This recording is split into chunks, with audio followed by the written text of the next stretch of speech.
Let me tell you a story. This story takes place back in the 1980s in Las Vegas, Nevada. This was back when the mob still ran Vegas. I mean, you had all the gambling. It was cleaner. It was less corporate. And if you weren't spending all your money gambling, you could have a really fun time without spending a ton of money, which was perfect for me. I was in my early 20s, and I was working for a friend of mine, Ernie. Now, let me tell you a little bit about Ernie. Ernie was a very intelligent guy. He had a dual degree in criminology and psychology. He worked for the university where I was going to school at Kent State. And Ernie had cerebral palsy. He was in a wheelchair. He was maybe 100 pounds soaking wet. He had braces on his legs, a steel rod in his spine. He had the arm that was kind of bent up in an uncomfortable position. And he kind of had eyes that looked different directions. But he was a heck of a guy. Really good guy. And when I was in school, I worked with him, helping him with his day-to-day stuff that he couldn't do himself.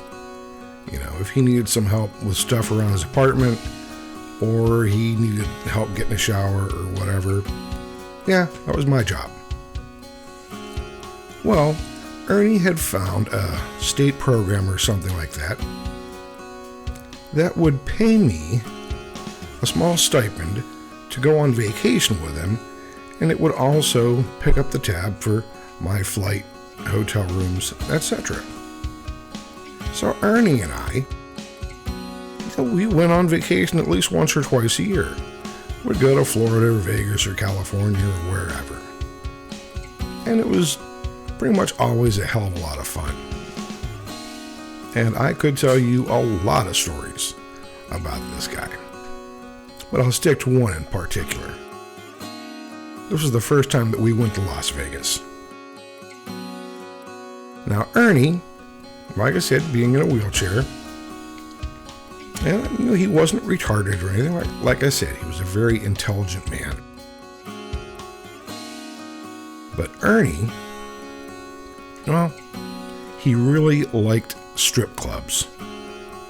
And who knows, maybe that was his way of getting to spend some time around good-looking women. I don't know. Never asked. I personally never cared for strip clubs. I don't understand the concept. Paying money to look but not touch. That's just frustrating. So I don't understand it. But that was Ernie's thing, so when he wanted to go to a strip club, we went to a strip club. And so we're in Vegas, and he read up somewhere about a particular strip club that he wanted to check out, so away we went.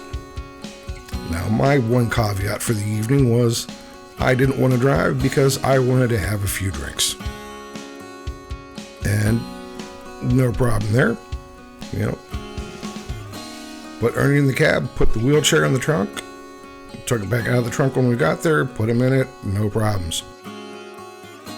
So, we're at the strip club, and Ernie's ogling all the dancers, and we're having a couple drinks, just having fun. When in walks a bunch of guys, I think they were from the Navy. I could be wrong, but I mean, they were military, but I don't remember the exact branch, but I'm pretty sure they were in the Navy. And these guys, they were out to have fun. All right, they were rowdy, they were drinking, they were just having a big night on the town. And, you know, why shouldn't they, right? And they started doing something in particular. They would put a bill in their mouth, you know, 1, a 5, a 10, a 20, whatever. and bend over backwards to the stripper, and she would crouch down and take the money out of their mouth with her lower regions. All right. Well, they were doing this, and like I said, they were hooting and hollering and having a big time. And I look over at Ernie, and I saw a look on his face that I had never seen before. He had that look of jealousy. Like, wow, that was something he wanted to do, but would probably never get the chance because, okay, he's in a wheelchair. You know, a little tough to do. And I had never seen that look on Ernie's face before. And I had known him for quite some time, and yes, we had been to a lot of places together. And I'll be honest, it kind of disturbed me a little bit to see that. And so I got to thinking, how can we make this happen? So I told Ernie, I said, hey, I'm going to hit the bathroom. You need anything before I run? She says, no. Do what you got to do. So off I go. On my way to the bathroom, I stopped and I talked to one of these military or Navy guys or whatever they were. I said, hey, come here a sec. I want to talk to you about something. Yeah, man, what can I do you for? And I explained the situation. I said, see that guy over there in the wheelchair? That's my buddy Ernie. And he's watching you guys doing the bend over backwards, bill in the mouth thing with the strippers. And he's looking a little jealous, and I think that that's something he would really like to try, but by himself, and even with my help, there's no way we can make this happen. Is there any way you and your friends could help with this? Man, you think when I'm thinking? If you're thinking, we can pick them up and bend them over? Yeah. Yeah, man, sure, yeah. I said, all right, well, give me a minute. I'm going to the bathroom. When I get back over there with Ernie, if one of you guys could come over, that'd be fantastic. Sure, not a problem. So I go to the bathroom, do my thing, come back, order a beer. And Ernie and I were standing there, all sitting there talking, and over comes the Navy guy that I was talking to. And he walks right up to Ernie. You're coming with me. And Ernie's like, whoa, what the hell? I'm like, is there a problem here? The guy's like, nope. And so he just gets behind Ernie's wheelchair and he wheels him over to his friends and one of the strippers.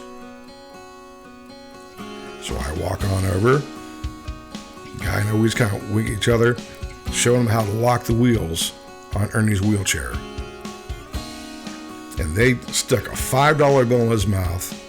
And this guy and three of his friends picked Ernie in his wheelchair up, and they leaned him backwards in front of the stripper. And yep, down she came, and she grabbed that $5 bill with her special powers, as it would be. And oh, you could just tell Ernie was having the time of his life. So, she grabs that and, they put him back down on the ground, and he's like, whoa, that was great. And everybody's just cheering and hooting and hollering, having a big old time. Well, they did it again. And I mean, I don't think I've ever seen Ernie smile this much. All right. So I reach into Ernie's pocket and I grab out his wallet. I said, Ernie, quit spending their money. All right. You got your own money. And so Ernie, he grabs another $5 or a $10 or something, sticks in his mouth. He goes, one more time, guys. And up and back they go. And down the stripper comes, uses their special power, grabs that money, and everybody's just having a blast. Ernie and I, we bought the guys some drinks. They're buying us drinks. And we're just having a big old time the rest of the night. Well, it was starting to get pretty late, and Ernie wanted to get back to the hotel and get some sleep. So we were saying goodbye to everybody, and I went up to the guy that I had originally talked to. I said, hey, I just want to thank you and your friends. You really did a nice thing for my friend, and I really appreciate it. I know he appreciates it. And he says to me, no, man, thank you. It was really nice to be able to help somebody else. Because, we do a lot of stuff on a day-to-day basis, but we don't always know if we're helping somebody. And this was really nice, and he's a really cool guy. You're really cool for helping him out with all this, blah, blah, blah, blah, blah. And I would wager that here it is 35, 40 years later, that I'm still remembering this. I'm betting Ernie's still remembering this. And I'm betting those guys from the Navy are still remembering it. And who knows? The stripper might even still remember it. I don't know. Just a quick thought on strippers. Never look down your nose at them. All right? And all the times that I went to strip clubs with Ernie, I learned this. You can't always figure out just who becomes a stripper. I talked to some, they just did it as a release from their crazy lives. Some were wives, moms, what have you. Might just be a single mom trying to put food on the table for her kids. Might be somebody putting themselves through college. Might just be the only job they can get. Could just be their dream job. Could be the job they've always wanted. And you know what? I met some pretty cool ladies who were strippers, and I met them through Ernie. So remember, always try to be inclusive. You just never know. You might be completely making somebody's day. And in so doing, you might be making your own day. Till next time, this is Memphis Mike. Interesting people.